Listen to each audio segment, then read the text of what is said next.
Loser college students were murdered last night during a sneak preview of the new movie Stab. You can't blame real-life violence on entertainment. With all due respect, the killer obviously patterned himself after two serial killers who have been immortalized on film. Are you suggesting that someone's trying to make a real-life sequel? Stab 2? Who's going to do that? Sequels suck. No, come on, man. Oh, please. By definition alone, they're inferior films. It's bullshit generalization. Many sequels have surpassed their original. Oh, yeah? Name one.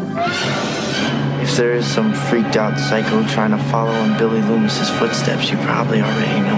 They're probably already in your life. Am I ever gonna get you alone? To be honest, Erik, I think it would probably be in your best interest to stay as far away from me as possible. Someone's out to make a sequel. Cash in on all the movie murder hoopla. So it's our job to observe the rules of the sequel. Number 1, the body count is always bigger.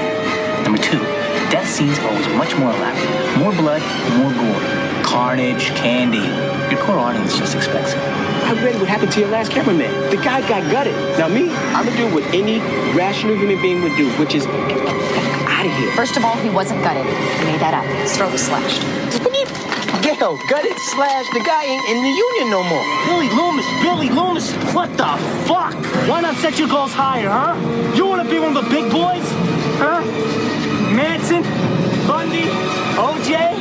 Can I please remind everyone here that I'm an innocent man? Don't you watch TV, Current Edition? That was a very insightful program on which it was made abundantly clear that I'm an innocent man. I just want to find this fucker. I really do. You really want to trust your boyfriend? Don't you know history repeats itself? You don't know what it is to be a mother, to raise a child, and teach him, and guide him, and abandon him. Isn't Mickey supposed to be dead? Billy Margaret! Surprise, Sydney. Hello, this is PJ Souls from Halloween and Innocent Prey and Carrie and totally a lot of other movies. And you are listening to The Hysteria Continues. And indeed you are. Welcome back. And this time we're back to the 90s and not exactly back to Woodsboro, but very close with Scream 2, the sequel from 1997. And this was chosen by our special guest tonight, Jim Shedd. How are you doing, Jim? I'm doing wonderful. I'm happy to be here and meet all the men behind the curtain of The Hysteria Continues. Well, be careful what you wish for, because people are seen behind the curtain and it's not pretty, especially when Erik gets into one of his moods. But on the receiving end of some abuse later, Justin. Pardon? You're going to be on the receiving end of some abuse later if you don't play nicely. Oh, really? Okay, right. Well, we'll try and play nice. But you know what these things usually end up with, lots of dead bodies and 2 or 3 killers. So, Jim, thank you for joining us. Whereabouts in the States are you? I'm right outside Chicago, Illinois. Okay, fantastic. The Windy City. And you chose Scream 2 because you very kindly donated to the running costs of the show, which we're very grateful for. And we were going to get around to Scream 2 at some point, and obviously we talk about it in depth a little bit later. But I take it is it a special movie for you? It is, yeah, it's a very special one for me. The whole Scream series, I saw very, very young as a kid, and pushed me into, becoming a big fan of the slasher genre. And, around the time this one came out is when the Hysteria website started, and I was on that at a very, very young age. Okay, well, it's good to know. Well, I don't know if it's good to know that I've been corrupting people for that long, but also you sort of say you were very young. I can remember seeing Scream when I was... Well, not very young, but we'll talk about it in a little bit. But we're really glad to have you with us, Jim, and I hope you enjoy the ride. So, but also to say welcome, as always, to fellow co-hosts. So, Erik, how are you doing? I'm very good, thank you. Okay. Is it nice and sunny in Ireland? It is nice and sunny in Ireland, which is quite unbelievable, and it's been this way for about 10 days. I'm kind of scared. Well, I think from what I hear, I think the Gulf Stream's moved 200 miles up north, which means you're getting my weather, which I'm not very happy about. Yeah, but, come on. It'll be here for a few weeks for us, and that'll be it. You'll get it, permanently. Well, unless with climate change, you never know, it might be completely trashed. But anyway, we'll look on the bright side. Nathan, how are you doing? I am feeling very stentorious today. I don't know if I used that word correctly, but it sounded good, didn't it? You're very salubrious. Yes, I'm not shallow or pedantic at all. Okay. Well, I'm trying to remember what episode you used salubrious on because I'm completely lost now. I usually say what episode this is, but I've given up at the moment because we are recording out of whack. Just so we've got content throughout the summer. So I'm not entirely sure which episode this is, but anyway, it's a Scream 2 episode, so that's good enough. And last but by no means least, Joseph, how are you doing? Oh, I'm feeling very luminous today. Luminous? Billy Luminous? Billy Luminous. Yes, excellent. Okay, well, excited to be going back to this 90s slasher. It's going to be interesting to see how it's held up for us all. But before we do that, in time-honoured tradition, let's talk about what we've been watching recently. So, Jim, as our special guest, have you seen anything of note you'd like to share? Nothing super new, but I realized that I hadn't caught up on season 2 of the Scream TV series while I was prepping for this. So I watched season 2 of the Scream TV series, which I very much enjoyed. Surprisingly, I didn't know how I would feel about a second season with the same cast and with everything. But so I did that, and that was a lot of fun. I don't know if you guys have seen that. Yeah, did you watch the kind of the last episode or whatever, the film they did, the kind of mini TV film they did at the end where they all go off on a boat to a remote museum, I think it was? I did, and I thought that was a good way to go out because I don't know how you would go into another season of those, same cast going through all that soon. So. No, fair enough. Although, of course, there is going to be Scream Series 3, but it's kind of a reboot, isn't it, from what I hear?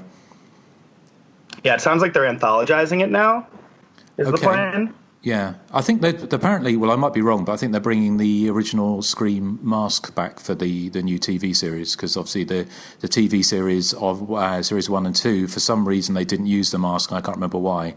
Was it Brandon James? Yes, and Roger Jackson is also coming back as the voice, apparently. Okay. Nice. Interesting. So I think we've all seen the Scream 2, seen the TV series. Actually, I don't know if you did, Eric, because you're not big on TV, are you? No, I didn't see any in the Scream TV series, I'm afraid. It's quite a lot of fun. It's worth a watch. Very entertaining. Yeah. Well, we'll get onto that later. Okay, all right. Well, thank you, Jim. Is there anything else? Well, I just did a rewatch actually yesterday of a couple films I hadn't seen in at least 10 years, but that I saw at a very young age, and it's cool to rewatch them. Alice, Sweet Alice, and Trilogy of Terror from 1975. It was nice to see Alice, Sweet Alice, I guess, now I probably haven't watched it since high school. So as an adult, that one holds up very nicely, and I was a big fan of rewatching that guy. Well, it was kind of, and Alice, Sweet Alice is a great little American giallo, isn't it? And of course, Trilogy of Terror has the incomparable Karen Black being chased around by the Zuni doll, which is fantastic. And it inspired Voodoo Massacre, the great movie from the 90s. Yes, a classic. I gotta say, I didn't realize till last night that part 2, though, of Trilogy of Terror is a very softcore TV ripoff of Brian De Palma's Sisters. So that was the first little realization for me. I was like, oh, all right. Okay. Didn't notice that before. Yeah, talking of Brian De Palma, isn't he? He's doing a new horror film, isn't he, based on Harvey Weinstein? I saw that, Yeah, it's going to be interesting. It all ties together. Yes, well, he's one of the producers of Scream 2. What? But yes. Well, there you go. Yeah. And of course, he was. Sorry, Eric. I said, should we really be covering Scream 2 then? It's the media out on all things Harvey Weinstein. Well, actually, Harvey Weinstein and Bob Weinstein were, they got their start with The Burning, didn't they? Yeah. Well, I threw all my copies of The Burning into a bin. In protest. Did you? I find that very hard to believe, Eric. I'm very political. I find that very hard to believe, Eric. So, but no, thank you, Jim. Is there anything else you'd like to share? Nope, that's it. Excellent. Okay. Well, Joseph, how about you? I just watched myself eat a big salad.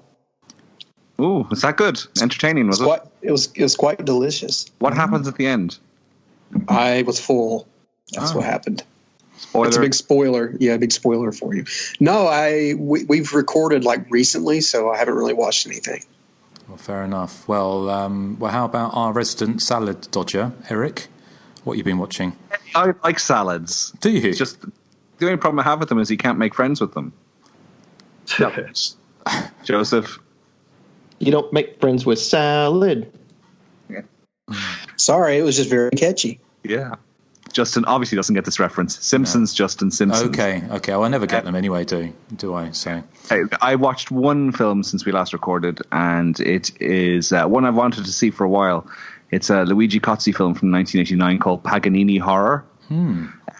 So it's about a girl rock band who sounds suspiciously very like a female version of Bon Jovi, and they go to make a hair metal video in a rundown mansion where they've just done a cover version of an old piece of cursed piece of music that's 200 years old, and they've sort of adopted it into their rock song, and it resurrects all these demons and stuff. Donald Pleasance is in there with a cameo. And the film is, again, it's one of those late 80s Italian movies that starts off incredibly funny and really entertaining. It kind of loses its way midway through, but it's only 80 minutes, and I found it pretty entertaining, I have to say. I think it would be a suitable one for a Patreon pick at some stage, but I don't know if anyone else. But Daria Nicolodi is one of the leads in the movie as well, so it's good to see her there. Has anyone seen Paganini Horror? Not yet. No, it's one that I've obtained, but not watched yet. From HMV? Yes. I've eaten a panini before. Does that count? Count. And was it horror? Was it horrorific? I don't remember. It's been a while. I'm very about food today. Yeah. I haven't seen it, but I like the word Paganini. I think it's cool. So. Well, that's because you've obviously got you've got some Italian in you, haven't you? You do. You're great with the old Italian. Yes, I love speaking the Italian language. Paganini Horror. So that was good, Erik. Thank you. Have you had some Italian in you, Erik? Not yet. No. Okay. Jim, have you seen Paganini Horror? I have not, but I am interested. Daria Nicolodi's in it, huh? Yeah. A female rock band that are like Bon Jovi. What's there not to like? Yeah, I got to check that out. Excellent. Well, thank you, Erik. Anything else? No, that's it. Okay. Well, Nathan, how about you? Let's see. I watched a new ghost movie. It's just a few years old, called The Disappointments Room. And let me tell you something. The Disappointments Room was my living room while I was watching this thing, because it was so convoluted and dull, and it's like it uses every cliche of the ghost movie, but it's one of those movies where everything it does, another movie has done it better.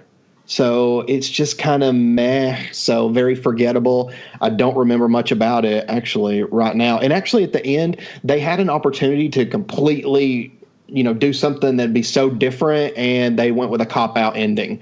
So I was just kind of about it, to be honest. So unfortunately, even though I think I like Kate Beckinsale, but I just thought that the movie itself it reeks of a troubled production to me, because it's almost like several movies going on at once or something. And there are certain characters that serve no purpose. So I'm wondering if there wasn't more to this thing when they were filming it. But ultimately, The Disappointments Room was a disappointment. Well, that's very I believe sad there was problems in production for that one, and I think they switched genres somewhere while they were filming it or something. They did a bunch of reshoots. Yeah. A romantic comedy first. No, they couldn't decide if they wanted to be a family drama or a horror movie. They couldn't decide. That is very strange, isn't it? Why would you do that? And what was it in the end? Was it a family drama or a horror movie? Or neither? Yeah, I mean, I think it leans more towards horror, but I don't know. The horror elements are just kind of blah, unfortunately. Okay. Oh, very sad. But I was sad when I watched it. Well, what movie was this again? The Disappointments Room. Oh, never heard of it. Yeah. Well, there's a reason. Yeah. But on the bright side, I watched one last night that I love, and I will be having you guys cover it at some point, maybe after my next House of Pain episode. Oh. But it's the late 80s American Gothic, where the group of friends end up having to crash land their plane on this island, and Rod Steiger and Yvonne DiCarlo and their 3 adult children who act like they're 12 years old start killing these people off. Yeah, Such a fun movie. Was that under the title Hide and Shriek in the UK? Yeah, it was. I haven't seen that since the late 80s. Neither have I. Yeah. Y'all get ready because y'all are going to rewatch it and you're going to love it. Because I remember it being like an actual film, unlike your next House of Pain pick. Those are real films. What are you talking about? Well, I watched the opening credits of the first one, and it looks like it was done on a Commodore 64 or a VIC-20, which was the precursor to the Commodore 64. I thought Commodore was a... What is Commodore? What's Commodore? It's Lionel Richie and his friends. Oh, it was done on... I don't understand. Done on a Commodore. It's a computer. A Commodore 64. There were computers in the UK. And Oh, okay. All right. See, I learn something new all the time on this podcast. You're so young, you wouldn't remember the Commodore 64, Nathan. Well, I tried to download them, and I got a virus warning. Oh. Not really, but... I've heard the song Commodore. Yeah, don't worry. It's all getting very confusing, but... yeah. But, so we have that. Well, actually, I don't know if that is going to be the next one, but coming up in the not too near distant future is Nathan's World of Pain 2. Yes, but I think you're all wrong for this World of Pain. Like I told Erik, it should be World of Wonderful Goodness, because that's what it is. Well, the jury is out on that one. So, anything else, Nathan? No, I only watched those 2. Okay, excellent. Well, just a couple I've watched. Today I watched a film called Mayhem, which has got the actor who played Glenn in The Walking Dead, and it's kind of a variation on the Belko experiment. But I didn't think it was as good with an office full of people all trapped together, where they're exposed to a virus that makes them lose all inhibitions. So that whether that be sex or violence or whatever. And the antidote is pumped into the building, but they have 8 hours to survive. It's all right. I kind of say I prefer the Belko experiment. It was just very, very loud and brash, and just a bit without any kind of downtime whatsoever. And I think I'd had to be in the right mood for it. So, has anyone seen Mayhem? No, it sounds very like Shivers. It's kind of. Do you remember As If back in the 90s, Erik? No. Oh, okay. There was like a sort of teen sort of drama, and there's a woman in it who was in As If, and she was also in Footballers' Wives as well. And I think you know Footballers' Wives well, yeah. But it looks like one of those American films that was filmed somewhere in Eastern Europe, because every cast crew member's name has it sounds like Slobodobovich. Oh, right. Yeah, Slobodobovich. I like Mayhem. Slobodobovich. Oh, you've seen it, have you?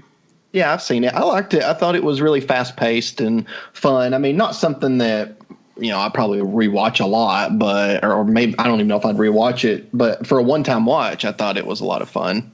Yeah, I would agree with that. I thought it was okay. I have no desire to see it ever again, but I thought it was all right. What about you, Jim? Have you seen Mayhem? I have not. What year is it? 2017, so last year. All right. The Netflix one? Find out on Netflix? I'm not sure, actually. It might be on US Netflix. Yeah, it sounds like I've seen it around somewhere, but no, I haven't seen that one yet. No, it's fun, but I just think it's one that you'd have to be in the right mood for. And also the version that I saw, for some reason the sound was slightly out, and that's one of my pet hates when they died, where people's lips don't match the voices. A bit like a Toya video. You are in World of Pain later. It's that's directed by Joe Lynch. Yes, that's right. Who did Wrong Turn 2. Yeah. amongst other things. So, but the other film I saw, which I'm going to be reviewing for Hysteria Lives coming up, is one that I'm pretty sure none of you would have seen, only because it's very, very obscure and I'd never heard of it before, but I stumbled across it. And it's a French film called Tracking. And IMDb said it's from 1981, but it obviously isn't, because basically the story is of three teenage girls in a remote house who are left alone for the weekend and are attacked by someone in combat fatigues, like a soldier, and sort of sexually menaced and stalked in a very kind of slasher-esque kind of way around this house. But there's a scene later on in the movie where one of the girls is under Chuck Norris Missing in Action poster. And I think it's a Wild Geese poster as well, and both those came out in 1984, so it's kind of mid-80s, but it's directed by a Swiss director who did The Revenge of the Living Dead Girls, which is kind of like a sexy zombie movie, and he made loads of porno films in the 1970s with titles like Anal Extremis and things like that, which are kind of part of the canon of your anal paprika films, I imagine, Erik, but... I'm not the one watching sexy movies. You've been watching two movies that have been all like sexy and stuff. Two. You're the one with the problem. Hardly. But anyway, this one is. It's actually, what's really interesting about it is kind of it's based on that whole idea of shared psychosis. Did you ever hear about the case of the two Swedish sisters who ran out into the motorway in the UK? Yeah, and so it's that kind of thing, and they survived, and one of them went under a lorry, and they survived, but they basically share a psychosis. And there was a very famous case in the 1930s in France of two maids who killed their mistress and her daughter and gouged her eyes out, and they basically had a joint psychosis. They became psychotic together, and it's something that happens very rarely. So it kind of plays with that idea. It's not a great film, but it's quite interestingly done, and it kind of borrows a lot from the slasher movie, of the certainly from like films like The Prowler, with that kind of sort of soldier menacing these girls. But but I'll be putting up on Hysteria Lives probably by the time you hear this. So but I take it, have any of you seen Tracking on the off chance? Never heard of it. Mm-mm. Well, if you are interested, it is on Rare Lust. If you wanted to. Sometimes when I used to watch VHS, I would see Tracking issues. Yes, very good. And I need to see where my Amazon package is. I use Tracking. That count? It's not quite the same. But if you like boobies, then you'll love it. So anyway, well, let's move on. Sidney Prescott is now attending Windsor College with longtime friend Randy. Meanwhile, reporter Gail Weathers' best-selling book on Sidney's life has now been made into a major motion picture. When two college students are killed in a theater while watching the new film Stab, Sidney knows deep down that history is repeating itself. Gail is present around the college reporting on the latest gruesome details that her movie has sparked. Deputy Dewey Riley comes to visit and protect surrogate sister Sidney after he hears the news. No one believes the murders are in any way connected to Woodsboro until more students around the campus are found dead. Gail and Dewey investigate and find that someone is trying to recreate Woodsboro as a copycat, and Sidney is no rookie when it comes to survival, but someone wiser is on campus to show her some good old-fashioned revenge. Scream 2.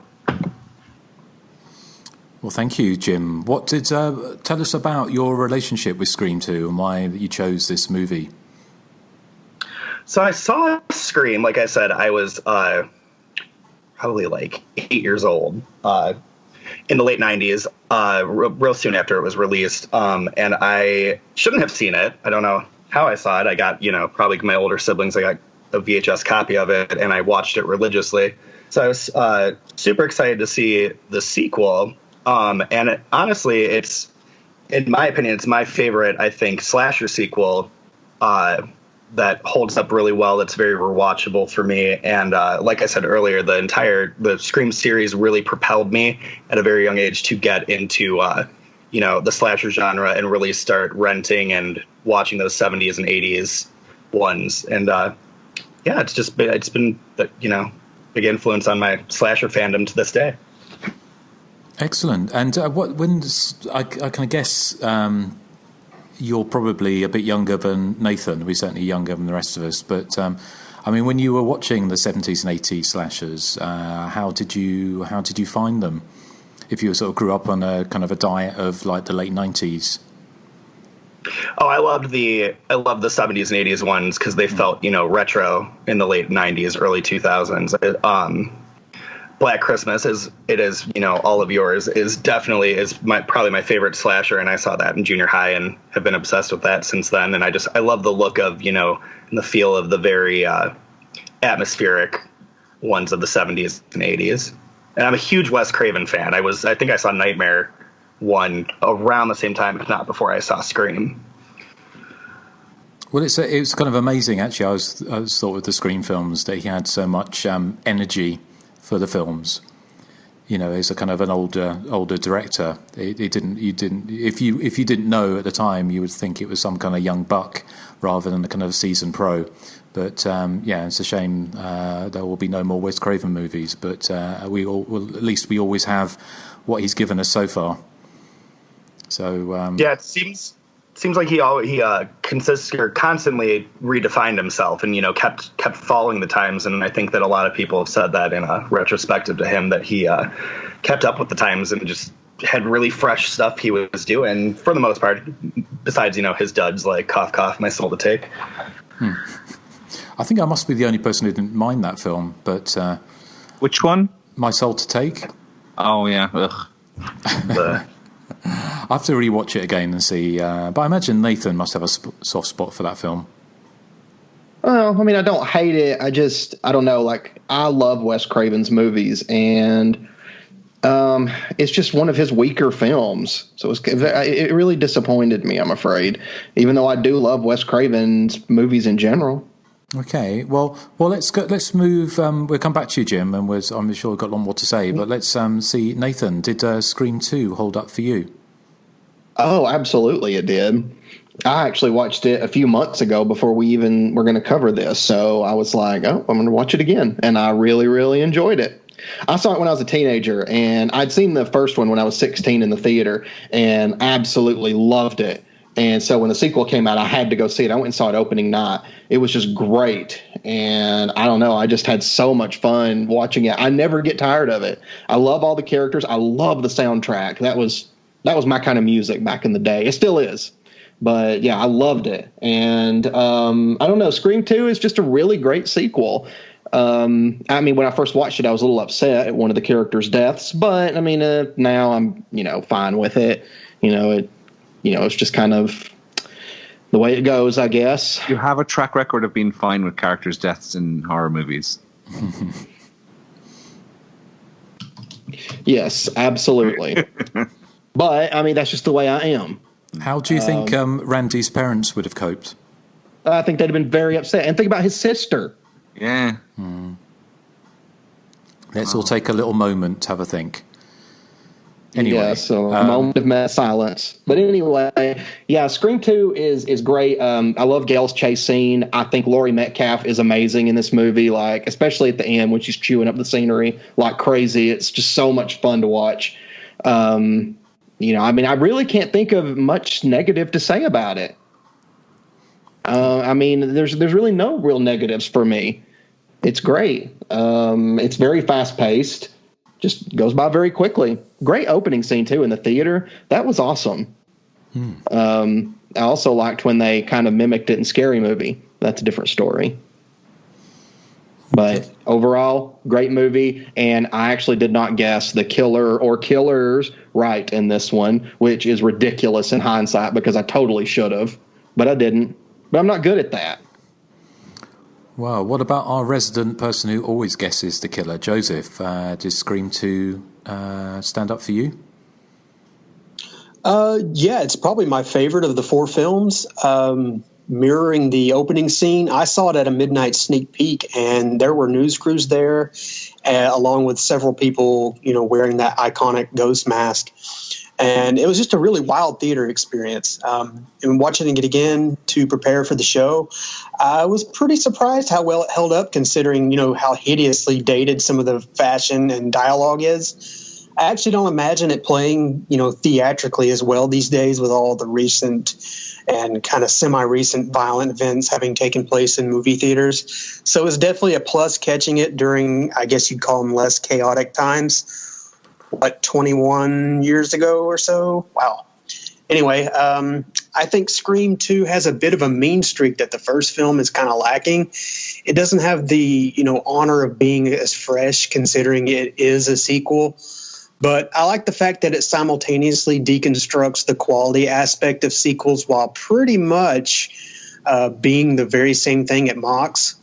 Having been a considerably rushed venture, piggybacking on the success of its predecessor, considering all the script leaks and reshoots and the very short turnaround time for this film, it turned out far better than it had a right to.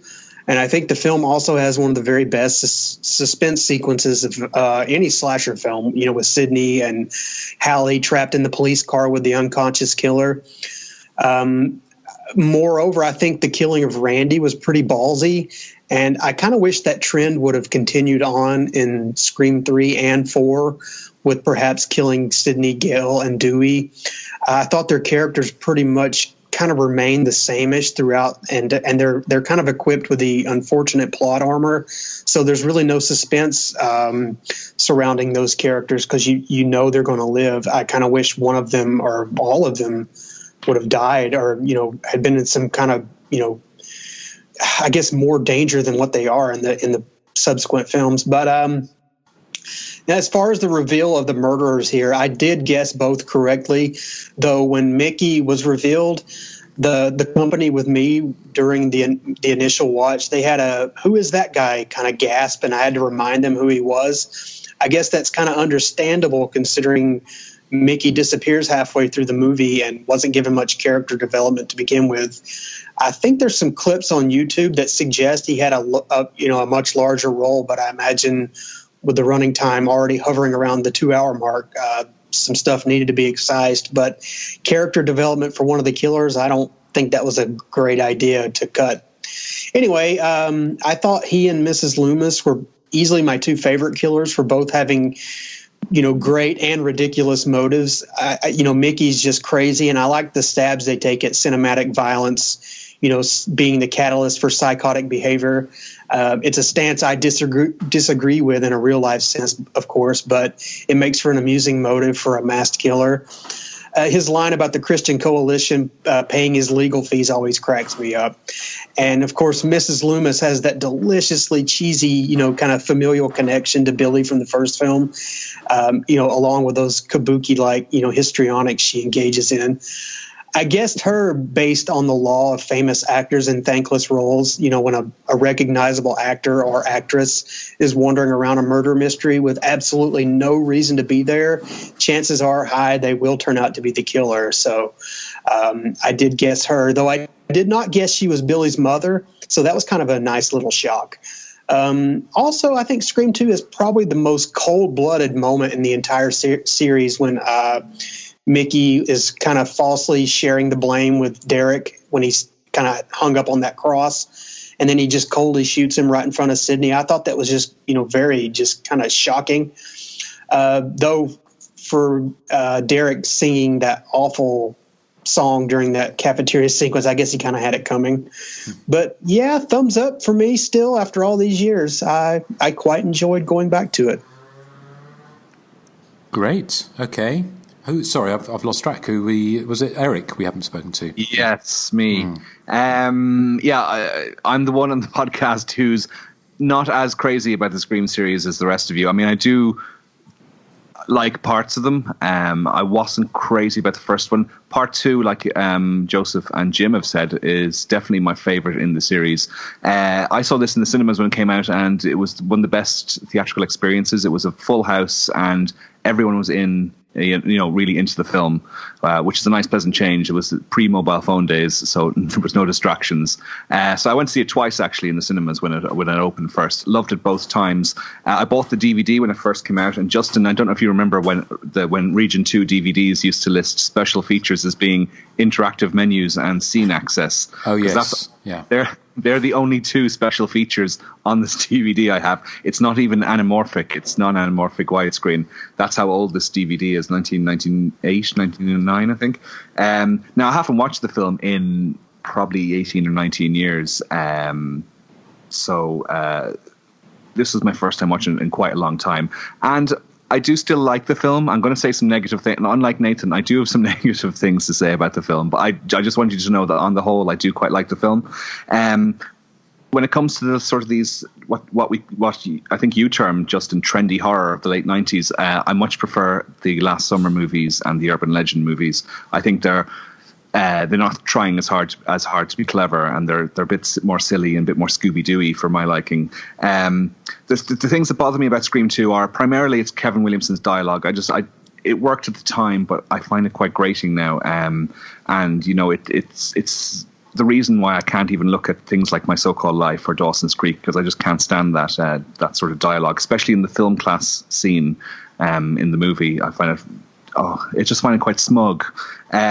Also, I find the lack of variety in the murders quite tedious. It's all either a knife or there's a gun used a lot in this one. I miss the outlandish death scenes of you'd get in films like My Bloody Valentine or the Friday the 13th series. And, speaking of the murders, and this is going to sound weird considering that on possibly the last episode, it might have been a few episodes ago, I don't know, when we were discussing the New York Ripper, and I described that film, which is regarded as quite vicious and mean-spirited, as being a kind of a fun, silly movie. I find some of the violence in Scream 2 to be quite a bit too realistic and makes me a bit uncomfortable. I find it a bit mean-spirited, particularly the Jada Pinkett Smith's murder at the start of the film. I find it quite grim, for what is a fun popcorn movie. But on the plus side, lots of things I like. I love the character of Randy, and like Nathan, I really did not want to see him get killed. I thought it was possibly a misstep as well, considering that they went on to parts 3 and 4. I think they should have kept Randy in the series. I also love Courtney. I'm not going to say her surname, Nathan, or Justin, because the last time I said I like Courtney and her surname, you edited it to make it sound like I was saying something rude. So I'm not going to say her surname. Eric, please do. We won't do it again. No, you will. I don't trust you. I promise. No. Don't say I don't her name. trust you Go in on. your promises. Say her name. Courtney Arquette. What? No, they're divorced, Eric. You have to say it. You have to say it. She doesn't have that name. Courtney Cox. Pardon? Courtney Cox.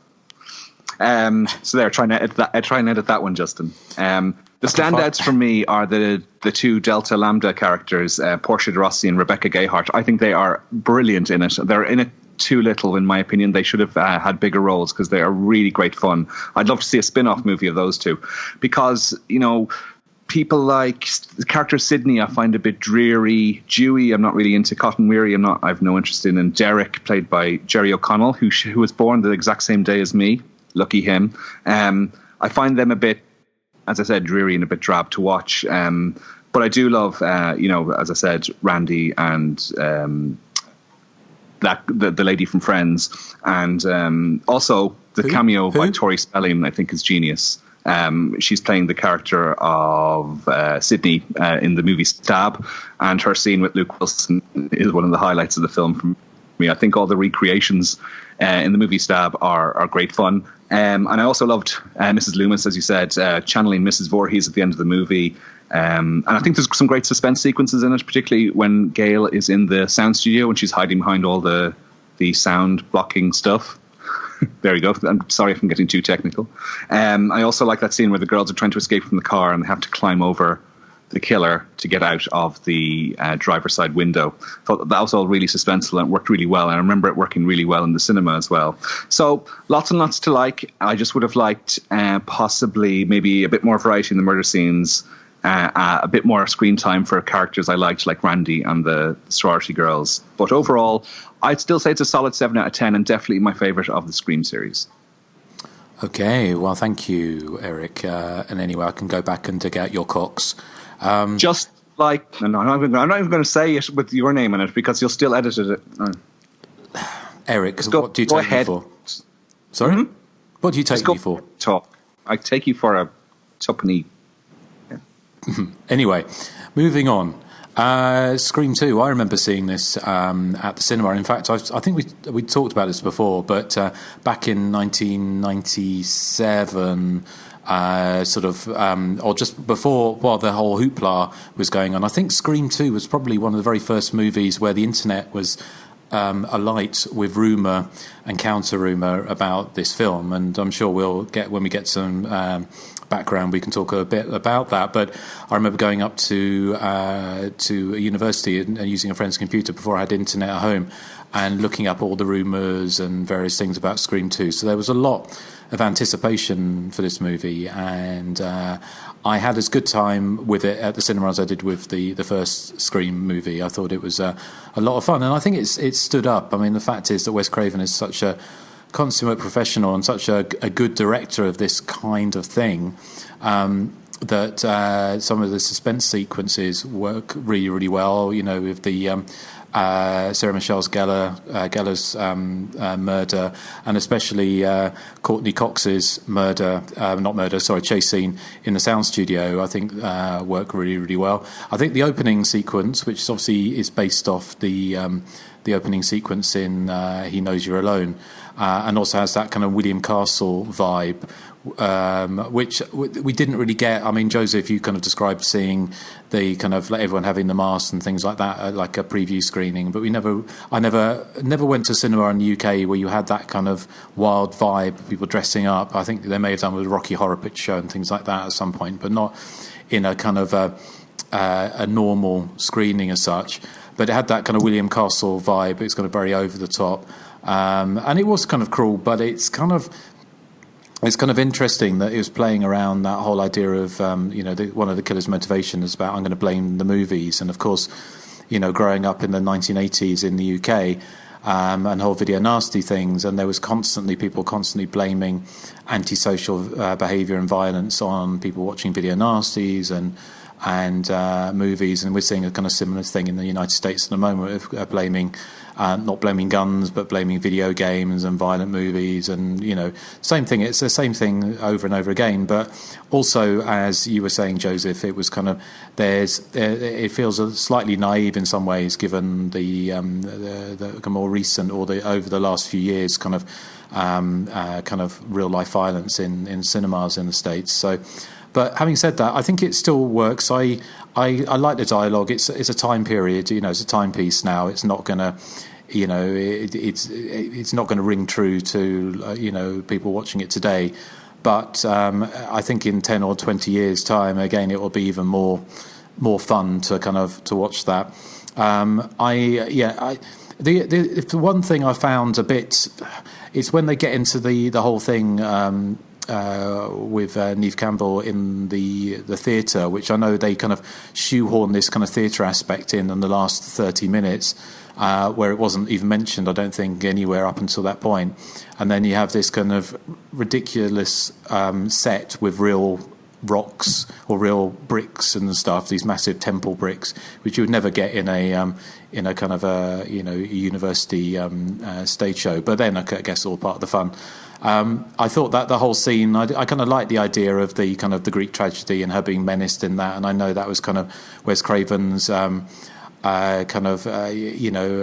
was kind of keen to, he's quite a very intelligent guy, and he kind of wanted to get that kind of stuff in.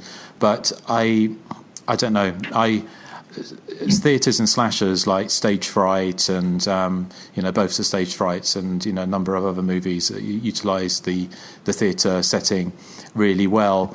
I think it could have been done better in Scream 2.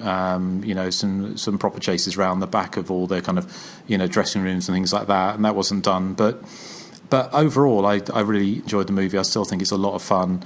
I think at this point with the Courtney Cox and David Arquette. It's David Arquette, isn't it? The Dewey character, their romance is quite sweet. I think it becomes too saccharine going forward, and it kind of gets to the point where this is a film after he kills Randy, you think anything could happen to these characters, and then when they got to the point Scream 3, it kind of it moved into safe territory. It was almost, they were like The Walking Dead. You had untouchable characters until it's their time to leave the show. But yeah, it's a lot of fun. It's kind of I can't believe it's 21 years ago when it first came out. But I think it's I still prefer the first film, I think. But Scream 2 is a lot of fun, less so Scream 3 and Scream 4, but they're still very watchable. So, but one thing, it's funny when you're talking about, Erik, about the mobile phones, it was kind of nothing dates the film, and we've talked about this before, more than mobile phones, is it? Because there's that scene. Michelle and her, it wasn't a mobile phone, but it was a cordless house phone, and she can't go outside the sorority house, so she loses reception, and that really dates it. And also when Sydney is in the library, and there's that instant messaging service. Oh yeah. Yeah, I like the guy said just press Alt-M to bring up your instant messenger thing, and she hits like 10,000 keys. He just said to hit 2 keys. But yeah, no, it's a lot of fun. So anything else you want to add, Jim, before we get on to some background? Yeah, I mean, I love so many things about it. I think it's got a great opening with, the whole history of black horror cinema. And you've got, two huge stars of the late 90s. You got Omar Epps and Jada Pinkett, kind of doing the Drew Barrymore cameo at the beginning. And I'm not that with Omar Epps, I have to say. What else is Omar Epps in? So he did like a lot of black cinema in the 90s, like Higher Learning, I want to say, Set It Off, one of the John Singleton early 90s ones, like Boys in the Hood, or one of those for sure. So he was big on that circuit at that time.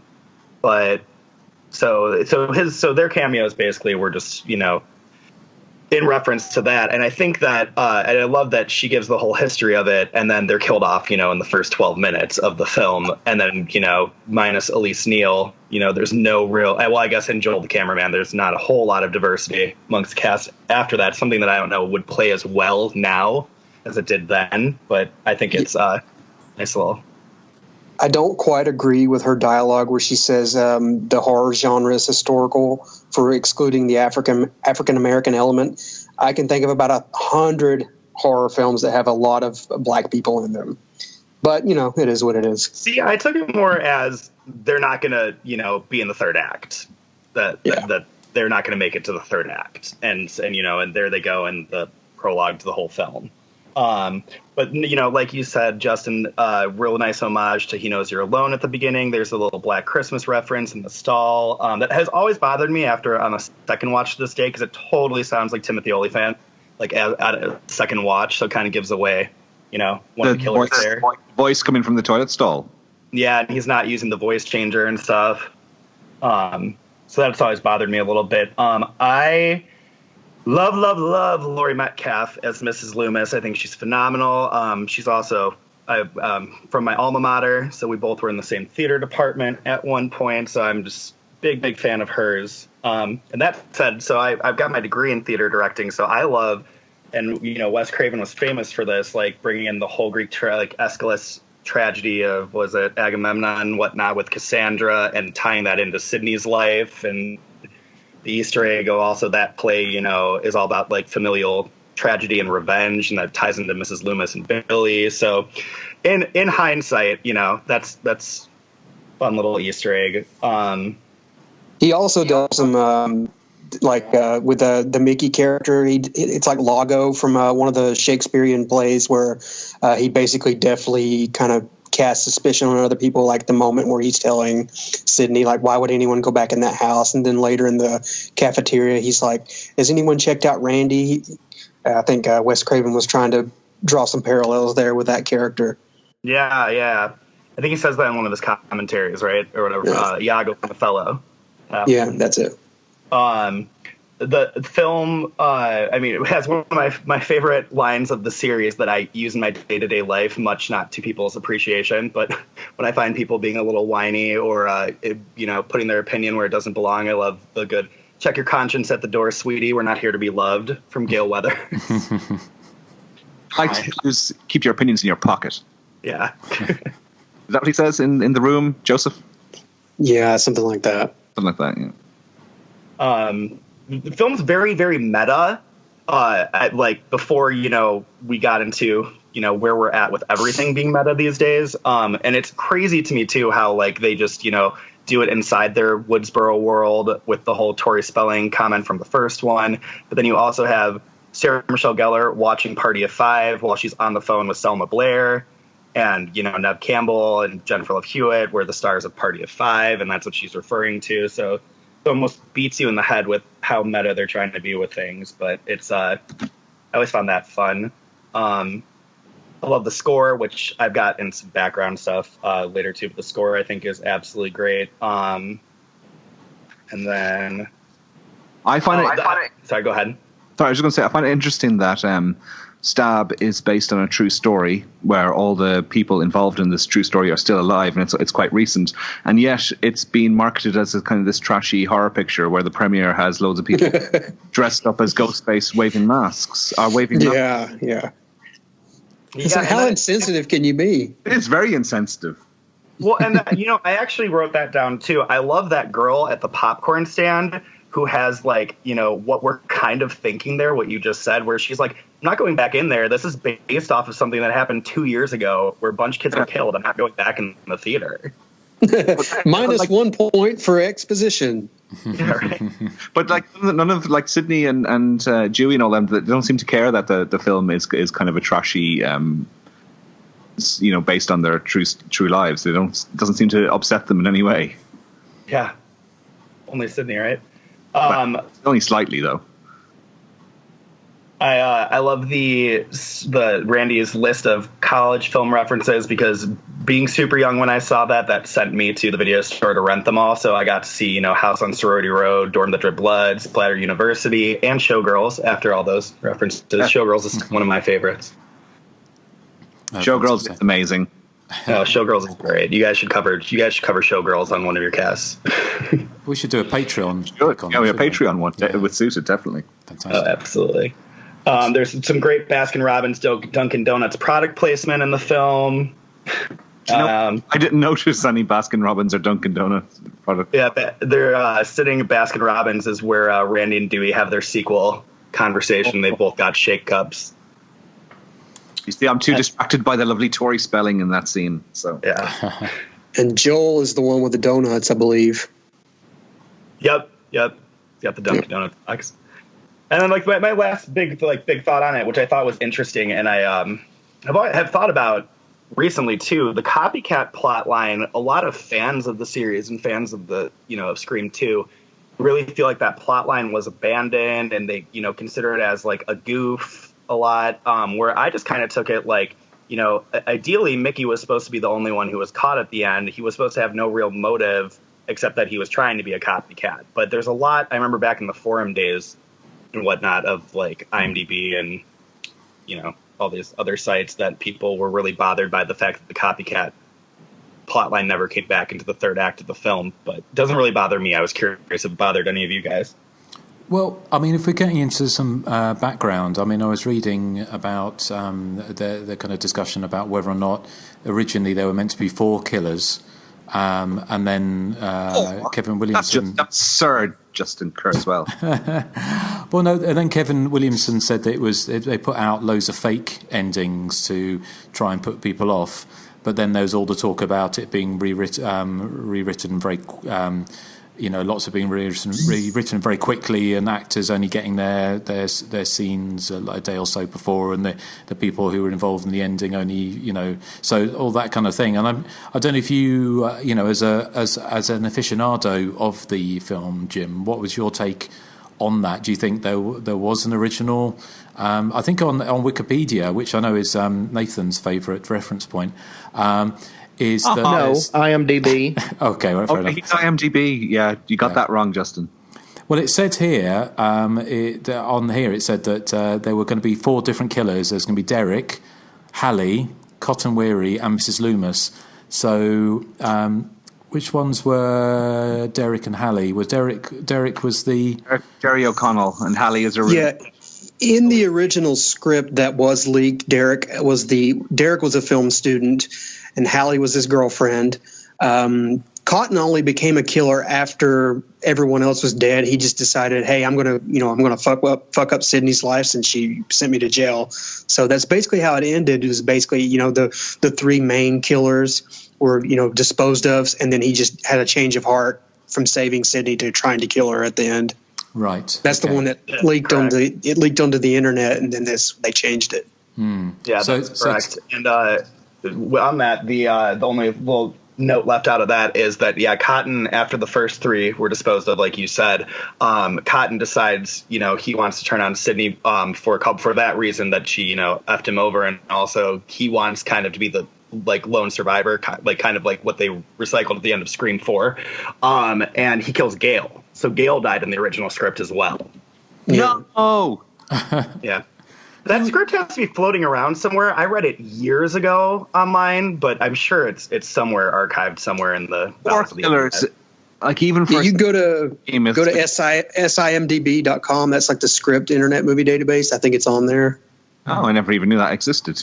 Okay. Yeah. Would I you don't know if I'd like the idea of 4 killers though. I think that's taken things a bit too far. Although if that's only imagining what it would be like. It could be done really well. I think that in the original script that it was supposed to be Hallie and Derek were kind of the obvious foils at that point. So it was like, oh, really? And then Kevin Williamson and Wes Craven's first twist is, no, now here's Mrs. Loomis. And then the final twist is Cotton turns on everybody. So they were kind of trying to do, outdo the first film with Billy having, come back to life and be a killer. They're kind of trying to outdo the twist. But reviews I've read about that and people's thoughts, etc., is that it kind of worked better in their favor that got leaked because it ended up, not being such a clustered ending. Okay. Would you have would been upset if Gale had died, Erik? Yes. Because I'm a big fan of the woman from Friends. Who played Gale, Erik? That girl who was in that Bruce Springsteen video. I can't think of her name. Okay. It's really good. I like her. Okay, well that is good. So, there has been things before, isn't there? Like with, taking it back to a film like Happy Birthday to Me, which was kind of like another kind of college slasher, but it was kind of more kind of high school college. It never quite sure what it was. But where they pretended they had lots of different endings. In fact, they didn't have a single ending written, but they pretended they had loads of different endings to the film. And I did wonder if that was what they were playing around with. But interesting. As they say, there's no such thing as bad publicity, is there? So, got people talking. But did you want to, tell us some more stuff you've dug up on Scream 2, Jim? Yeah, I've got a ton of stuff. So if you guys, I don't know what you guys have got, but so I got the film opened in December 12th, 1997, less than a year after its predecessor. And it was filmed over a 9-week period from mid-June through August of 1997. So it was a really, really quick process, as we said before. And then that was achievable, though. Something that's come into trivia in recent years is because Wes Craven said in an interview before he passed that the Weinsteins had already fast-tracked and greenlit the sequel after a test screening of the first one. So it was already, in motion before the first one even hit theaters. And then the film had a huge opening weekend gross of $33 million. It's I think it's still at number 4 for highest opening of a slasher to this day. I think it's funny that a week later, a little film you guys might have heard of called James Cameron's Titanic opened. And they actually pushed the date of Titanic and James Bond Tomorrow Never Dies forward a week to not compete with the opening of Scream 2. And a little fun fact I have off that, David Warner from The Omen plays Sydney's drama teacher. Was also one of the antagonists in Titanic a week later. So he had a good December in 1997. Mm. The film was mostly shot in California, in Pasadena, Altadena, LA, and UCLA. And they did 4 weeks of on-location shooting for Windsor College's exterior in Atlanta, Georgia. There's some deleted scenes on the DVD that I have, and one of them is an alternate take for the film class scene with none of the celebrities, and it's basically just Mickey and Randy are the only recognizable characters in the scene. But it turns out that they had such an interest, and this is in an interview from the 90s with Sarah Michelle Gellar, that there was such an interest in all these A-list teen celebrities wanting to be a part of the film, that's why there's so many cameos in it. So they ended up reshooting the classroom scene to put Sarah Michelle Gellar, Cece more up front, to give, Joshua Jackson a little cameo, etc. And I think that kind of happened throughout. All of a sudden, they just had going into production all this interest in all these cameos, which is cool. Also, for me at least, what we said earlier about Mrs. Loomis, it threw me off the scent of Laurie Metcalf a little bit my first time watching it, because I assumed she was just supposed to be a nice little comedic Jackie from Roseanne cameo. Soundtrack was huge. Lots of 90s A-listers, like Nathan was saying, Master P, Everclear, Foo Fighters, Sugar Ray, Tonic. My personal favorite, Dave Matthews Band's on there. And soundtrack hit 50 on Billboard. And also, this isn't really out there, but I don't know if Nathan or Joseph, especially stateside, if you remember this, but they MTV did like a winter break special, like they used to do their summer, like at the beach and spring break specials that year in 1997. So they had a bunch of Scream 2 promos. They filmed in like Aspen, Colorado or something, and they had actually produced a couple music videos for the soundtrack to air with that special that you can find online. Yeah, I vaguely recall something along those lines. I'd caught one of them, like the tail end of one of them, but I never watched all of them or anything. Yeah, you can find the music videos online. I think they're on the DVD too, but they also re-edited She Said by Collective Soul to have like scenes from the film. But yeah, that was cool. They did like a week-long like Scream 2 promo as it was coming out, so wonder if anyone has those anywhere. Basically, script-wise, Kevin Williamson submitted a 5-page treatment for the sequel when he was shopping his first screenplay. As we said, the script leaked. We talked about all that. In the original script, Mickey's character was killed towards the end, I think right before the third act, and it revealed, twist-wise, there were 2 ghost faces, which is very similar to the stab opening of Scream 4. So I just think it's interesting how Kevin Williamson just recycles the stuff that they have thrown away for the following films. Cameraman Joel and sisters Lois and Murphy, I can't remember, was that Erik, you who said you liked them a lot, were also murdered in the original script. No! I'm glad that original script wasn't made. Yep. And then just to reiterate what we had said, the cast had to sign NDAs on set right after the leak, and the script was then copied on gray paper with purple lines down the middle, so it was uncopyable at the time, or you couldn't scan it either. And Act 3 of the script was handed out very late in the process, and only those involved in the third act knew the identity of the characters. The girl handing out the costumes in the opening to Jada Pinkett and Omar Epps was the MTV had a contest, which I'm very jealous of, for somebody to have a cameo like a regular Joe Schmo. And so that is the cameo, is the girl handing out the costumes. And the Stab second unit for the Stab film was filmed in Malibu, and it was shot by Robert Rodriguez, who's credited as the director of Stab. Something I noted too, that Siskel and Ebert, our favorite slasher movie film critics, loved this movie. I've been reading a lot of their reviews since I've been listening to the podcast of their stuff, and they're just so fickle, those two, but they really both loved the film. Marco Beltrami was a late hire addition to the staff. They wanted him back from the first film, but his success from Scream had already had him booking other jobs, and he agreed to do it, but he had a very short amount of time to do it, so he was utilizing Hans Zimmer's Broken Arrow score in test screenings, and it tested so well that they ended up keeping it in the film. And he asked his pal Danny Elfman to compose the sweeping aria for Sidney's play. So that was interesting, that because the score overall has really great reviews. David Arquette's father, Lewis, plays Chief Hartley in the film. This was also the film where right after Courtney Cox and David Arquette got engaged, and they've actually said at this point that they started courting each other and dating on the first film. They got engaged after the second film. They got pregnant after the third film, and then they were divorcing while they were shooting the fourth film. Wow. So it's a little time for them. Yeah. Officers Andrews and Richards, this is something new that I just learned in my investigating, were named after the two child actors from John Carpenter's Halloween, Brian Andrews, and one of my favorite Real Housewives of Beverly Hills stars, Kyle Richards. And this is a fun one, too. Early in the film, Randy and Josh Jackson in the classroom are having a discussion about aliens, and they actually say the lines backwards. So Joshua Jackson was supposed to say the wrong line. The "Get away from her, you bitch," and he's supposed to correct him and say, Randy is, and say the line is, "Stay away from her, you bitch," but Joshua Jackson ended up saying the opposite line, which was the correct line, if you're following me. Yes. And, then Randy corrects him with the incorrect line, and for some reason that made it through the editing process. I was only reading about that factoid today, and I was like, oh my God, I'm an Alien enthusiast, and I never even noticed that they were getting the line wrong all that time. Shame. I didn't either. Surprisingly.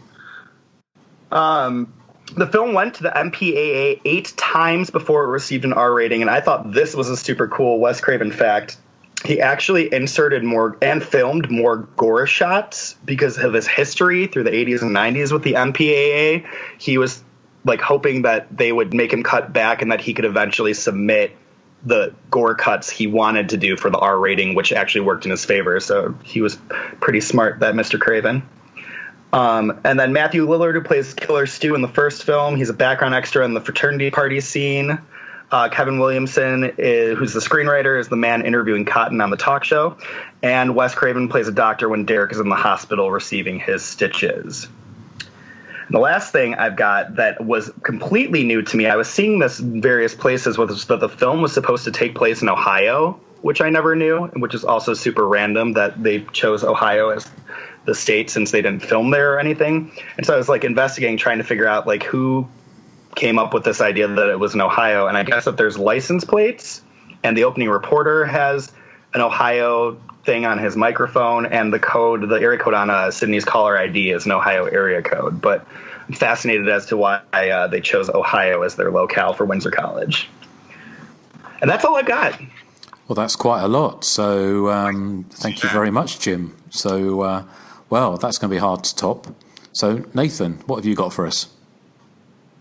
Nothing. Oh.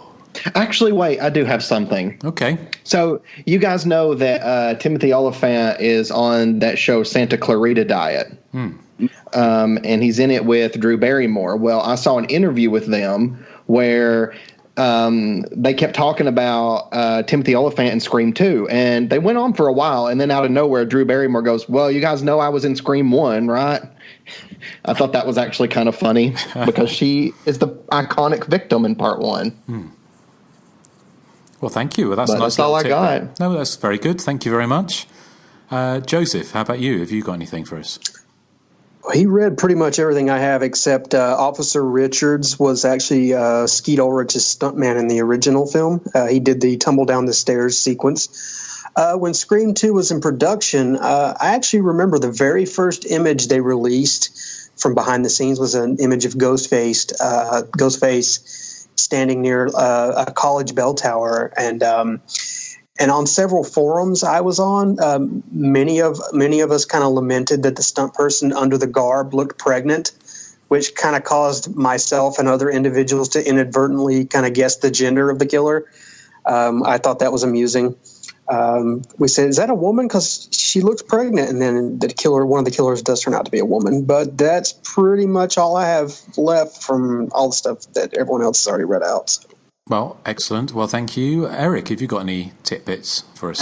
Just this tiny bit extra. As you said, the Matthew Lillard cameo is there, but I had looked back at the scene where he's supposed to appear in the background, and he's out of focus and he has blonde hair. So I don't know how anyone would recognize it was him. Now, I know he has admitted that it is him, but I don't think anyone could have guessed that it was him in the background, unless he appears in some other scene in the film and he's in much sharper focus. I don't know. Is it just that one scene he's in, Jim? Is it? Yes, it's just that one, and I agree with you. I can never spot him, except for when he's out of focus. I think that I saw somewhere, again, years ago, that when they're all rushing down the steps of Delta Lambda to go see, like, Cece's death or whatever, all the fraternity, sorority people, that he ran down the steps in that shot, if you freeze frame it, but I haven't done enough investigating. I don't really care much about the cameo. I'm like, cool. Like, Matthew Lillard was on set, awesome. But yeah, I agree with you. I can't really find him there either. Myself and Justin, we had to wait. Justin, I don't know if you remember this. We had to wait a massive 4 months for this to appear in cinemas for us because it opened in December in 1997 in the US, as Jim was saying, but it was April 98 for us in the UK and Ireland. So I think it was a shorter wait than it was for the first film, but it was still a long wait. At this day and age, we usually get them, within a few weeks, if not the same day. But back then, it was probably a lot easier to avoid spoilers way back in '97 as well. Yeah, because like Justin, I didn't have the internet at home. I mean, I had it at work if I wanted, but I had less easy access to this information, so it wasn't a problem. And I didn't guess the killer, by the way. Obviously, I didn't guess the killer. And like Nathan was saying, looking back now, it looks quite obvious, who the killers are. But no, I didn't guess at the time.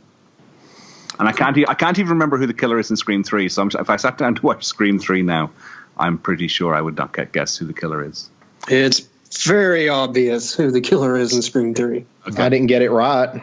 I haven't seen Scream 3 since it came out, so I do have it on DVD. But I didn't guess the motive in Scream 3, but I did guess who was doing it.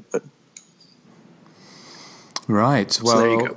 Cool. I can't remember who the killer is in Scream 3 either. I don't think I've watched it for a long, long time. But I'm sure we'll be covering that one in the not too near distant future.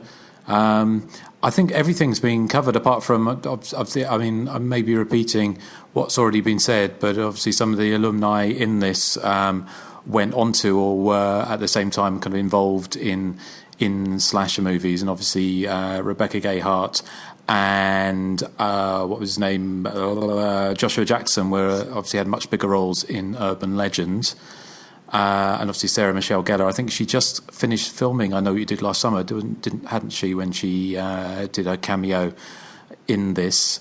Apart from that, I'm not sure if any of the others turned up in slasher movies, but I think I wasn't going to be regurgitating what's already been said. Sorry? Leader.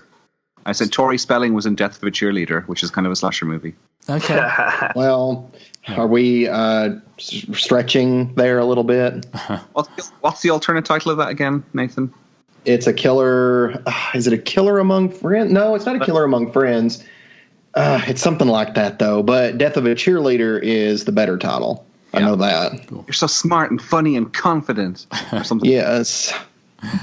And I was impressed in a kind of horrified way, and I'm sure it was done as a kind of parody, but Luke Wilson's hair do or hair don't in Scream 2 was a sight to behold. But then thinking back, all those kind of boy bands had those kind of curtain hairdos, didn't they? I think, Erik, you used to have a hairdo like that, didn't you? Well, thank you for mentioning it, but yes, I did. I think I've mentioned this before, I wanted to look like Brett Anderson, the lead singer of Suede, but I ended up looking like Luke Wilson in Scream 2. So, okay, well... Did you say Luke Wilson times 2 or Scream 2? In Scream 2. In Scream 2. Okay, I thought you said times 2, well, Luke Wilson times 2. It probably was Luke Wilson times 2. That's what I was going for. Well, let's do. We'll take a break for feedback in shortly, but let's do the feedback on Scream 2 before we move on to the other much cherished bits of the show. So, Joseph, do you want to take it away? Okay, nothing from Twitter this week, but from Facebook. Josh Turlick says, as a late 80s Australian baby that managed to not get eaten by a dingo, Scream introduced me to slasher movies. The whodunit aspect was particularly exciting and came to be my expectation from the subsequent slasher revival movement. It would have been great to view Scream and Scream 2 as an 80s slasher purveyor, but seeing the classics after learning the rules from Scream is an experience that might define my generation's love for 80s slashers and the genre overall. Tim S. Turner says, loved it, but Randy's death still pissed me off. I'll never get over it. David Assassinino says, I loved it when it came out, dragged all my friends opening night and had a blast. Now it's kind of hard to make it through this thing because it's overly long and dramatic with the quote-unquote Sydney as an actress subplot, and Jerry O'Connell singing is monumentally stupid. When it hits, it's great, though. I just wish it would have been as tight and focused as the first film. Would have preferred the original script with an extra killer that also made the copycat killings of the first film more explicit. Sarah Michelle Gellar's character Cece was gutted and hung from a tree, if I remember right. Troy Escamilla says, I actually like this slightly better than the original. I feel it definitely creates more moments of tension and suspense. Gail's chase scene, the police car scene, etc., than the first film did. The opening scene is also spectacular. Asia Ramey says, not my favorite series, didn't like 90s slashers, but do like your show. Thank you, Asia. Jake the Snake McCoy says, the original is one of my favorites of all time. This one is pretty good, though. Still have enough fun, likable characters, and they had the stones to kill off one of the most loved ones, in my eyes at least. I'm going to be like Nathan and be in denial about Randy's death. Benjamin Ricci says, watching that opening in a theater at the time of its release was a genuinely scary experience. Given the current state of affairs in this country, I'm not sure today's filmmakers would even attempt something like that again for a theatrical release. It would probably be in poor taste considering violence in theaters is now a very real thing. Vaughn Colmier says, tired and dull. The first film started the death blow to the slasher genre, and this film continued to nail the cover on its coffin. And that's all I have. Okay, right. Well, thank you for writing in.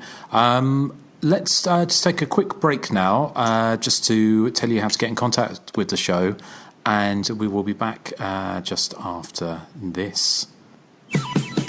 The content of this podcast was provided by Justin, Joseph, Erik, and Nathan. If you enjoy our show and are willing to provide a donation, please consider becoming a Patreon subscriber at patreon.com/The Hysteria Continues. Your monetary kindness keeps the show on the air, and in return, you'll have access to exclusive content not released elsewhere. Also, like us on Facebook and follow us on Twitter to stay up to date on all of our future shows and Blu-ray commentary releases. For general feedback, our email address is thehysteriacontinues@gmail.com.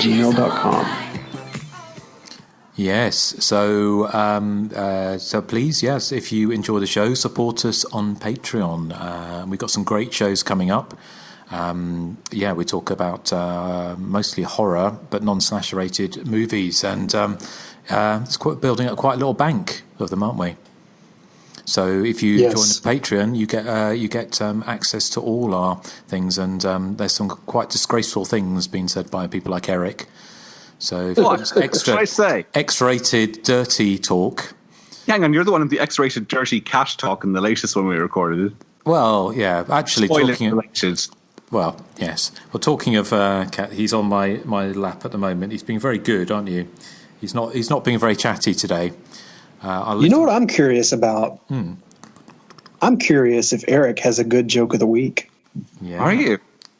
Yes. Let's see. Because your last few have been so great. I'm just waiting for you to even better yourself. Well, it's my joke of the week. It's so fantastic. Did you know there's a big plot hole in Scream 2 because the cops could have got video footage of Sarah Michelle Gellar's death if they really tried. They just needed to check her CCTV.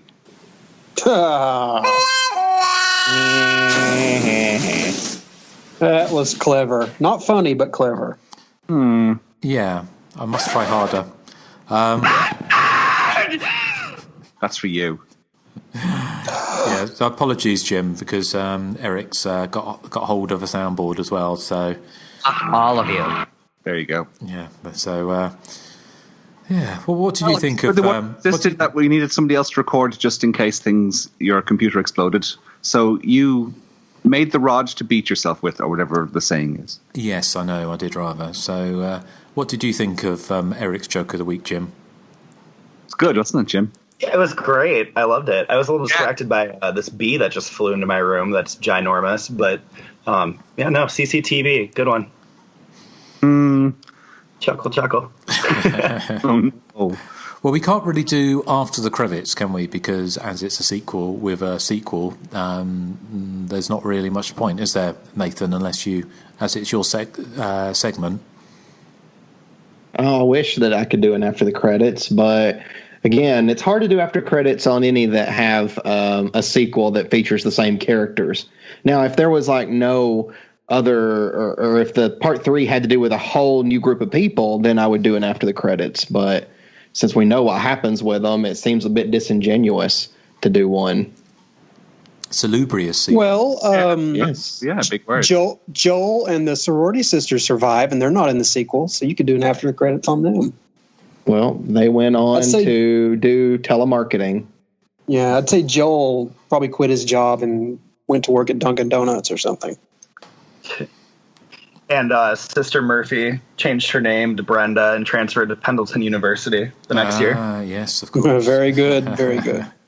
Excellent. So, okay, well... And her hair got super big, too. It did, yes. Okay, well, have we got some more... I've got some other feedback, haven't we? Have we all got a bit of feedback, or is it just me? I do. Okay, I do. well, do you want to go? And I do as well. Well, okay. Well, Nathan, do you want to go first? Yes, I would like to go first. Okay. This says, feedback for tomorrow. Hello, Podfathers. Jay here. So nice of y'all to read my email on the show. You asked about the name of my podcast. It's called Have You Seen This One? A.K.A. HYSTO. Hysto. And the website is haveyouseenThisOne.com. And my friend Paul Costava and I do it together. On it, we force each other to watch movies we've never seen before. Sometimes it's a movie treasure, and sometimes it's cinema torture. I love to skeeve him out with horror films. We never would have started the show without being inspired. We never would have started the show without being inspired by you gents. By the way, I loved the show on the New York Ripper. It's not a movie I like to go back to very often, but it does have a few redeeming qualities. Definitely not one of my top Fulci films, though. Zombie is my fave. The eye puncture scene is a showstopper. And where else can you find a movie with a zombie fighting a shark? I just re-listened to your commentary track for graduation day. So much fun. I really enjoy your movie commentaries. It's like hanging out with friends who all love the same movies I do. Looking forward to your next episode. Keep up the great work, guys. And if any of you are ever in Austin, my offer to buy you a drink or beer still stands. Jay Bullington of haveyouseenThisOne.com. Thank you, Jay. We'll definitely check that out. And I like the idea of a beer. I looked at the website, and they did one episode on Troll 2, so I'm definitely going to listen to that one. And it looks like they do one on Staying Alive, which is my cup of tea. Staying alive, staying alive. Oh, yeah. The Troll. Table 5. Simpsons reference, Justin. Oh, God. I'll cover Table 5. Table Disco 5. Stew doesn't advertise. Okay, well, thank you, Jay. Who'd like to go next? Erik, have you got one? Yes, I've got one here. It's from Scott Moore. He says, hi, Nathan, Joseph, Erik, and Justin, in no particular order. I love the show. Thanks for introducing me to some great 80s classics and Giallo I missed growing up. I look forward to another drunk cast because the Halloween Resurrection episode is a favourite repeat listen. I've seen a few movies recently, but the most worth mentioning was The Lodgers, which is an Irish film. Has anyone seen it? If so, what did everyone think? Hopefully you didn't review it on an old episode that I've forgotten. It seems like it might be based around some Irish folklore, so I didn't know if Erik could shed some light on whether this is based on some Irish fairy tale that I've never heard of. As always, thanks for the great show, Scott Moore. And P.S. Sorry I'm a little slow. I just listened to episode 160 and realized that the Demons Drunkcast is a Patreon episode only. Definitely worth paying for, though, enabling Justin's drinking. Ooh, yeah, the Patreon listeners are paying for that whiskey and whatever your mixer is. But it's of choice. Water. Yeah, well, still, there's whiskey in it, though. Anyway, he says, I'm kidding. I'm sitting down to watch Nightbreed, the director's cut, and I hope it's good as I've heard mixed things. Well, have a good day and ignore my misconception. Okay, so has anyone seen The Lodgers? Because I saw that a few months ago because it opened here in cinemas because it's an Irish film. No. Nope. Haven't seen it. Is it as good as Nails? It's better than Nails, but it's one of those kind of the thing it reminded me of a mix of The Others and The Innkeepers, whatever it was called, because it's very, very slow. It's set in the 1920s in Ireland in a house where these two siblings live. Their parents have died, and they're sort of under the curse of these supernatural ghostly beings that live in the house. That means they're not allowed to leave. They're not allowed to invite anyone into the home. And they have to be in bed at midnight. There's all these rules, or else the lodgers or the ghostly spirits will get them. So there's lots of effective Ringu or grudge type imagery in there, with lots of water dripping upwards and ghostly beings living in the cellar. And the supernatural events are really quite effective. Overall, I found the film a bit slow for my taste, and it's quite visually quite drab because it's almost monochrome. So it doesn't sort of bounce off the screen. It's not a treat. It's not eye candy in any way. But I mean, it does look. It's very, very well made.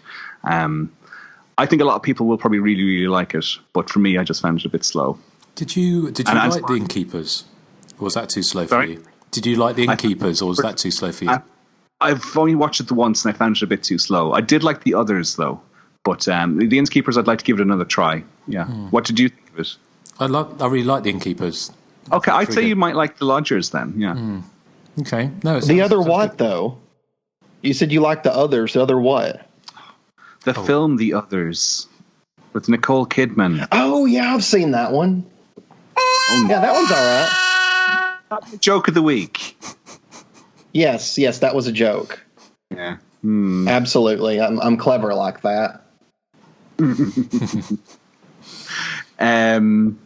What else did he say? Oh, he's going to watch Nightbreed, the director's cut, which I quite like. I mean, I'm not a huge fan of Nightbreed, but I find it quite watchable. I'm not a fan of Clive Barker's last film, which was Lord of Illusions. Not a fan of that, but Nightbreed I do like. Yeah. Cool. Okay. You haven't seen The Lodgers, have you? Have we? I'm sorry? Have you seen The Lodgers? I have not seen The Lodgers, but I've seen The Innkeepers, and I like The Innkeepers, but I agree, it's a slow burn for sure. Yeah.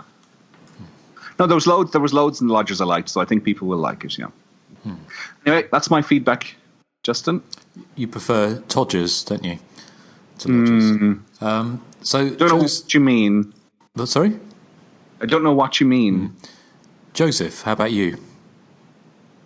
Okay, I have one here. It says, "Hey, Joseph, Justin, Eric, and Nathan. How are you guys doing?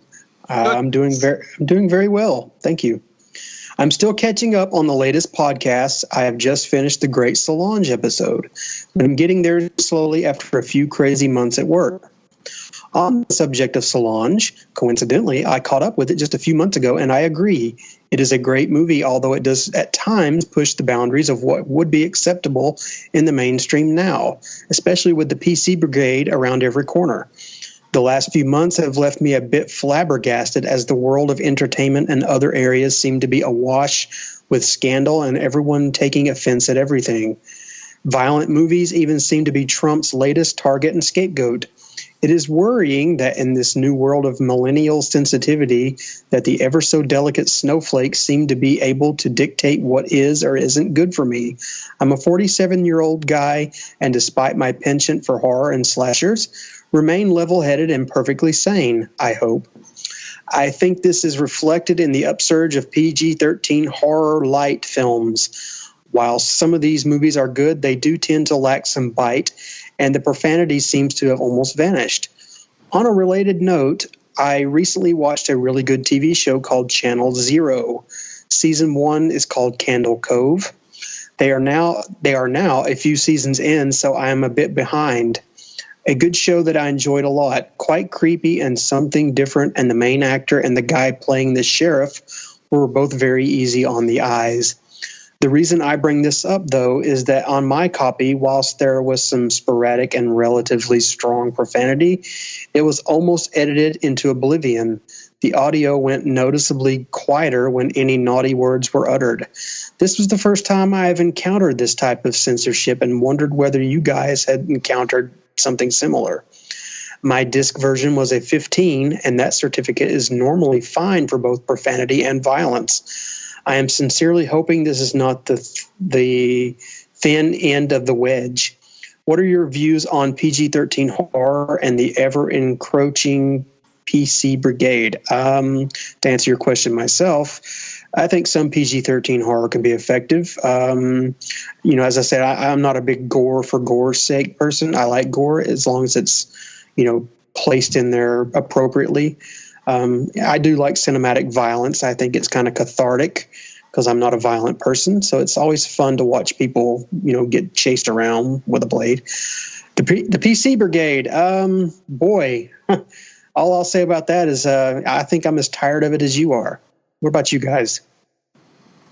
Very tired of the PC Brigade, but I'm not a fan of I might have said this before, not a fan of extreme horror, which would be stuff like a Serbian film and Inside, that type of stuff. It just goes a bit too far for my liking. I prefer to be more popcorn, which is why I love like Evil Dead and Friday the 13th. And yeah, I would agree with that. Justin, Nathan, and Jim, is it? Yes. Yeah. I think PG-13 horror now, I definitely think the MPAA has gotten more lax with violence. Like the PG-13 horrors and stuff I've been seeing the past 5 years, I want to say, are definitely not the PG-13 horrors of the early 2000s. So that they don't tend to bother me as much, or they're not, super cut like they were. So I guess that's my stance on it. Yeah, no, I wouldn't have a problem with PG-13 either. There's a lot of effective PG-13 and stuff out there.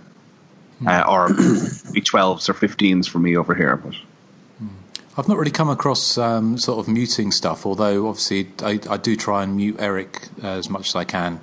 But as far as I hate you. But as far as the PC Brigade, I'm very mixed feelings about it, because I think the idea of PC Brigade is kind of something that's is kind of manufactured by a kind of like a right-wing agenda. I think political correctness is not necessarily a bad thing in all things. And of course, the people who've been attacking horror movies and are the right wingers like Trump and people like that. They're not, it's not the left wingers. I think you've got bad people on both sides when they come to scapegoats, but I think it's not. I don't think it's just a PC thing, and the reason for horror movies being watered down. If anything, it's more about making money and having a wider audience as much as possible. And there's a lot of extreme cinema still out there. But you're seeing films like Deadpool and Deadpool 2 making money, and there are horror movies that are kind of strong R-rated movies like The Strangers 2. So there's kind of there are films out there, but I don't believe, at the moment, this is probably going to be old, but talking about the whole Roseanne thing, and is it Samantha Bee using the cunt word, and actually seeing, but what you're seeing is kind of like the kind of the left attacking, actually throwing snowflakes back at the right wing brigade. So it's all getting a bit silly now, but. Certainly when you look at censorship in horror movies, it's not necessarily in the past always come from the left. It's come from the right wing when you're looking at people like Tipper Gore and Reagan and people like that. So I don't think it's all a snowflake thing by any stretch. I think it's, unfortunately, it's extremes of both sides. I think Justin said it. Justin said it best. There's blame on both sides. I think the monster stirring the pot would probably just be the media or something. Yeah, I mean, political correctness at the end of the day is the idea of actually treating people equally and not being a cunt to people. So it's not necessarily a bad thing, in any stretch of the word. So. Okay. Well, and that's the end of the Hysteria Continues podcast with Justin saying this word, because President Trump's gonna, I know, squash for you now. I have to say, I am. Believe me, Justin will pay. Believe me when I say that. I'm going to be fired. Is HR going to be on the phone? So, HR and stuff. Yeah. But so I don't know if you can hear. Can you hear Kitten? Yes, I hear it. Yeah. Is that Martino? Yeah, he's being fed. So I'll shut up in a minute. Anyway, he goes on to say, finally, I suggest... Well, you didn't ask my opinion. Well, go ahead. Give your damn opinion. Speak up. Damn. The rhubarb is breaking out. Yeah. I'm like, don't forget that I'm part of the podcast. All right. Well, after your next... What are we talking about? May not be. I didn't hear you. I said after your next two films, you may not be. No, y'all need these films. It's very important. We were talking about PG-13 horror and the PC Brigade. What are your thoughts on that? Oh, yeah. Okay, that. I like PG-13 horror, and I like R-rated horror. The PC stuff, I don't really get offended. Nothing really offends me. I don't know. I guess I got very thick skin. I don't think that PC is necessarily a bad thing, but I think with everything else, you can go too far with it and become annoying. And again, that's both sides of the coin. So that's kind of how I feel. What do you think about the Mac Brigade? What's that? PC Brigade, except it's done by Apple. PC by Apple? What? Mac computers. Oh my God. Okay. All right. Erik, you got to tell me if you're going to be telling a joke in advance, so I'll know. Should be obvious because they're so hilarious. Well, but Justin and Joseph don't laugh at them. That's because they're inside. Isn't that right? What did you just say? I said because you're dead inside. Wow. I am dead inside. Well, how long have we been doing this podcast? I think all those jokes you told it killed me. Okay, right. Well, anyway, yes. He goes on to say, finally, sorry. He goes on to say, finally, a suggestion for a future show topic. What would be your favorite comfort movies? You know, the movie that you can watch again and again, and even when it's on TV, you will still watch it even though you have the DVD in the cupboard. The film that makes you feel cozy and safe and reminds you of the good times in your life. Boy, we could go on about this one forever too. I'll just quickly say Evil Dead 2 for me. For me, definitely one of the first 4 Friday the 13th, or maybe Alien or Evil Dead 1. Yeah. If we're talking horror exclusively, yeah. Yeah. What about you, Jim? We're talking horror. I'm gonna say one of the first couple Screams or Black Christmas, the original Black Christmas. If not horror, I mean, it ties into today. I never turn Showgirls off when it's on TV, even though I have the DVD. Nobody does. Nope. What about you, Nathan? What was the question? Oh dear. Oh, Nathan. You wanted to be involved. I am trying to be involved, but I couldn't hear it. He wants to know what your favorite comfort horror or comfort movie is. You know, no matter even if you have the DVD or Blu-ray, if it's like on TV, you'll still watch it anyway. Well, none of these are ever on TV, but Nail Gun Massacre, Don't Go in the Woods, Pieces, Friday the 13th Part 5, Slumber Party Massacre, all 3 of them, Sleepaway Camp 2 and 3. Okay, all right, I'll stop now. Very good. Justin? Mine would probably be Halloween 2. Oh, yeah. Not the Rob Zombie version, obviously. Okay. You want to punish yourself, you'd be watching that. He goes on to say, personally for me, it's John Carpenter's The Fog, the original, not the crappy remake. As I say, I'm not crazy. My mother had me tested. I must have seen it 100 times, but I'll always catch it on TV, and it never fails to both creep me out and give me a warm glow. Let me know what gives you all a warm glow. Matron. Signing off for now. May have to change my answer to The Thing after that. He just reminded me. Every time The Thing's on it, turn it off. Big fan of The Thing. That's a good, yeah. He says, signing off for now. Best wishes, Tosca Top Socks. Tosca? I love Tosca Top Socks. He's from the city of Birmingham. I feel like we haven't really heard of him much. Hey, you want to know something funny? That song Panic, by the Smiths, the one that Justin and I covered flawlessly. Yes, a beautiful rendition. Justin agrees with me. Yeah. That we were very good. But they say Panic on the Streets of Birmingham. See, I thought they were talking about Birmingham, Alabama, because that was the only Birmingham I knew. But then I realized later on that there's a Birmingham in England. Yes. The second biggest city in England, isn't it? Yeah. I think that would have been the original Birmingham. Yeah. Have you been to Birmingham, Justin? Yeah. Well, it was about an hour up the road from me. Was it fun? Was it fun there? I don't want to offend anyone from Birmingham. I mean, Birmingham's actually very, very nice because they've got like a big shopping centre called the Bull Ring, which is this massive. It was kind of done up about 10, 15 years ago, but Birmingham was quite run down, and they regenerated it. Birmingham's a nice city actually. Toya is from Birmingham. Well, yeah, unfortunately, Birmingham's a real shithole. No, and I love going there to see the Toya Museum. Toya Museum? Is that in the market round the back of the bins?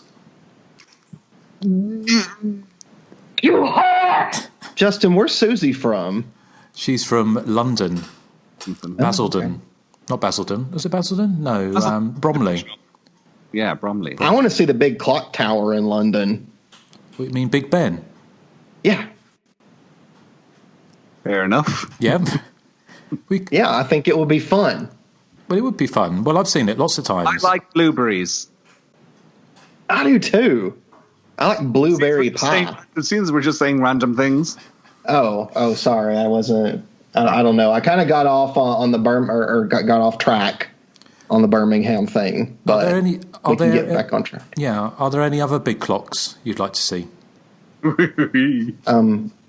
don't know. I like clocks though. Courtney Clocks? With an L. Courtney Clocks Arquette? Yes, it's Courtney Clocks. So Eric, from now on, when Justin asks you that, you say Courtney. Sound like you just said Courtney Clocks Uncut. Right. Anyway, let's move on swiftly. So I have one here. It says, "Hi guys, love the podcast. I prefer to listen to you guys talk about slashers, so I'll keep my talking point brief. I remember reading in the Crystal Lake Memories book, sorry I don't have it to hand, from a commentator who suggested that Jason's appeal with the gay community lay in his being an outsider from supposedly normal society and his antipathy to what was considered acceptable back in the 80s. Not justifying violence or murder, obviously, but as a version of what mainstream Hollywood movies thought was normal, skinny dipping, panty raids, etc.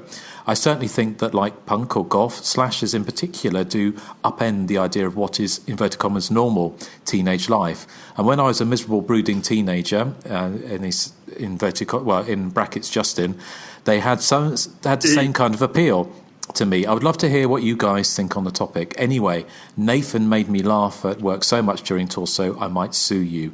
Much love, Peter."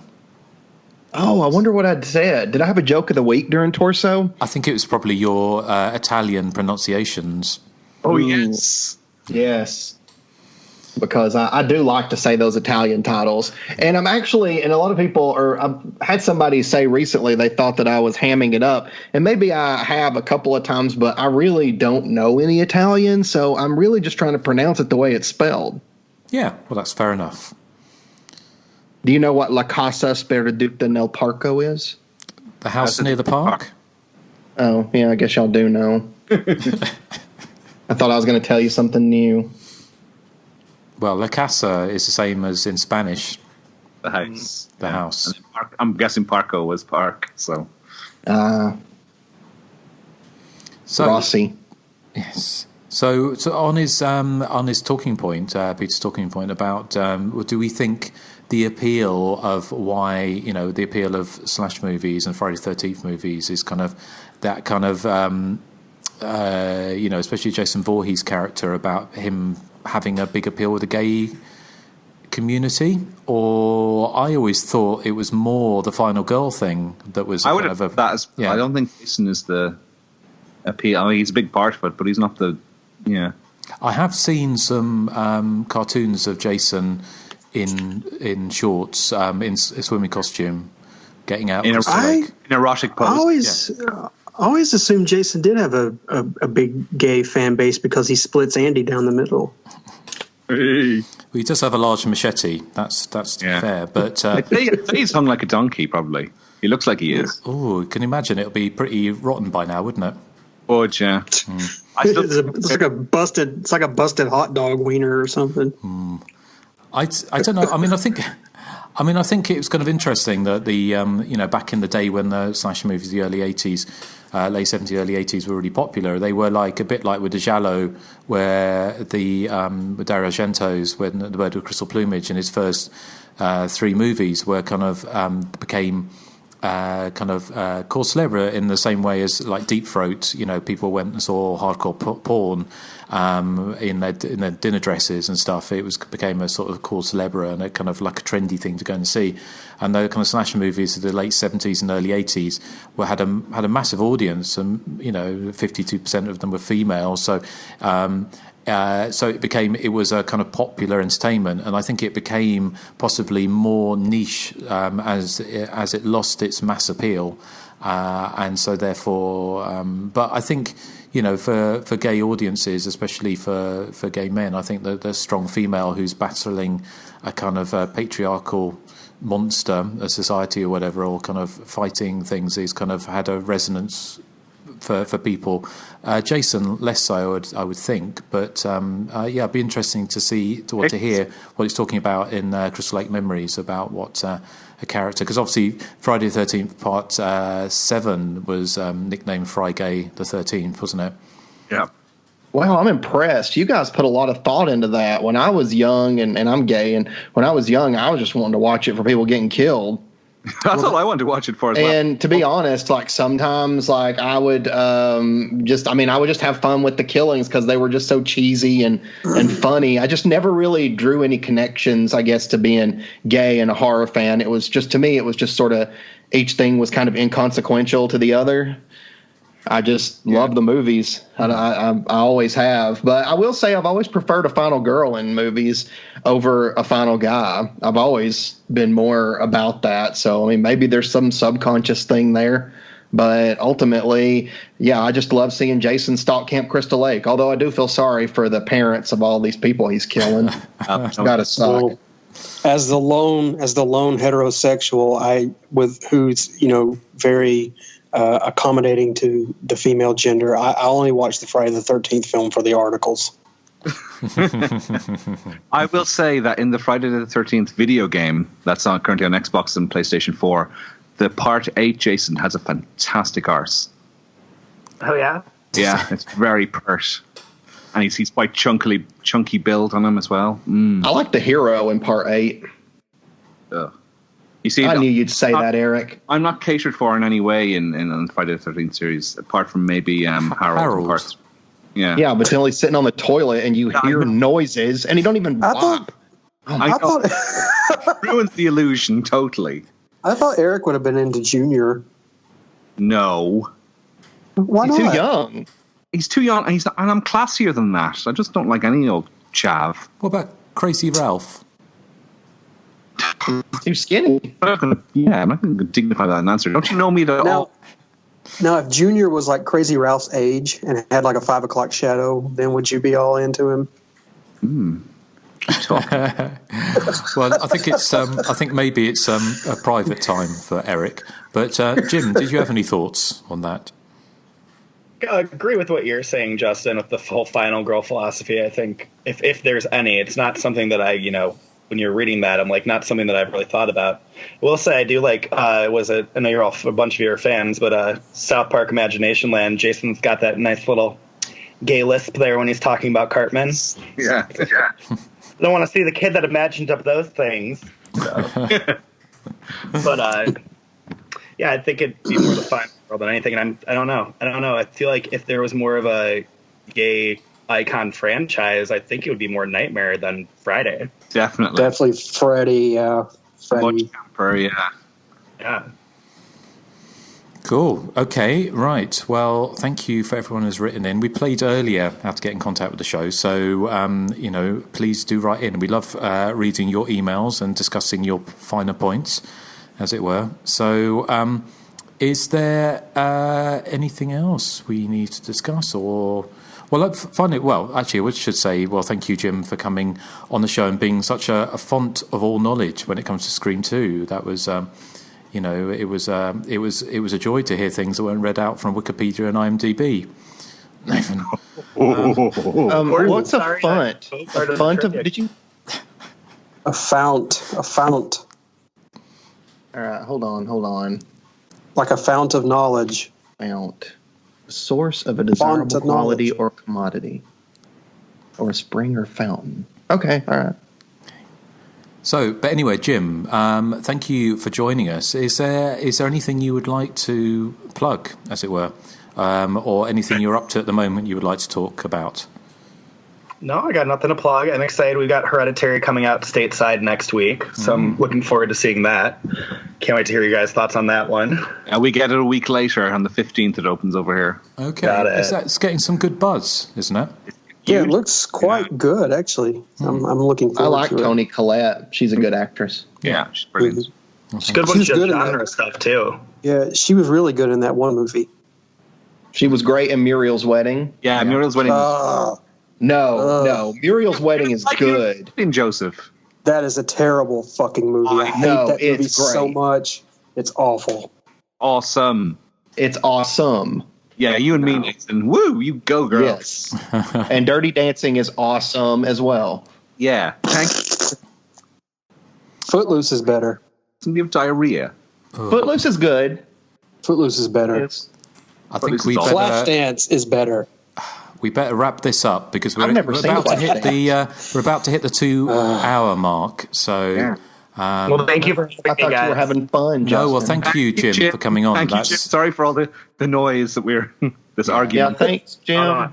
I love it. I apologize, Justin, that you keep asking me to chime in because I keep forgetting that I'm not listening to you guys, but I'm actually recording with you guys because I'm just listening to your guys' banter and feeling like I'm listening to the podcast every week. You've been a great guest, and thank you for choosing Scream 2. So, Joseph, what are we playing out with? This is the end credits song to Scream 2. It's "I Think I Love You" by Less Than Jake. It's a cover of the David Cassidy song. Okay, right. Well, thank you for listening to Hysteria Continues, and we'll see you next time. So say goodbye to the good people. Bye. Bye. Goodbye. This is me saying goodbye in Italian. It's like the 5th episode in a row that I've been Italian accented.